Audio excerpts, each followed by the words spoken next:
வண்டியில் போயிட்டுருப்போம். போயிட்டுருக்கும்போது டெய்லி போவோம், ஒன்றும் ஆகாது. என்றைக்காவது ஒரு நாள் வந்து ஏதாவது ஒரு நாய் குறுக்க இல்லை நம்மளே தெரியாமல் எப்படியாவது மாற்றி விட்டோ நம்ம வந்து விழுந்துருவோம்.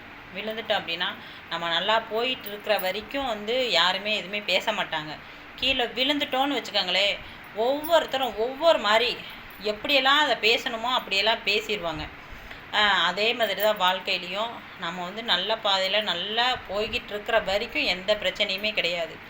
ஒரு வேளை நாம் வந்து கீழே ஒரு ஸ்டக்காகி அந்த இடத்துல நின்றுட்டோம், இல்லை கீழே விழுந்துட்டோம் அப்படின்னோம்னா ஊர் வந்து என்னென்ன பேசணுமோ எதுவுமே இருக்காது. ஆனால் என்னென்ன பேசணுமோ அத்தனையும் வந்து எல்லாரும் பேசிடுவாங்க.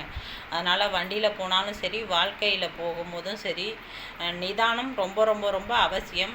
ஏன் நேற்றும் இந்த மாதிரி வீடியோ பார்த்து போட்டேன், இன்றைக்கி இந்த மாதிரி வீடியோ போடுறேன்னு கேட்டிங்கன்னா, ஒன்றும் இல்லை. நான் தான் வந்து வண்டியில் போயிட்டுருக்கும்போது போயிட்டு ஒரு வீட்டுக்கிட்ட திரும்பினேன்.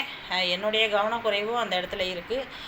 பின்னாடி வந்தவரும் வந்து கொஞ்சம் பிரேக் பிடிச்சிருந்துருக்கலாம், அவரும் வந்து கண்ட்ரோல் பண்ண முடியலை போல் இருக்குது.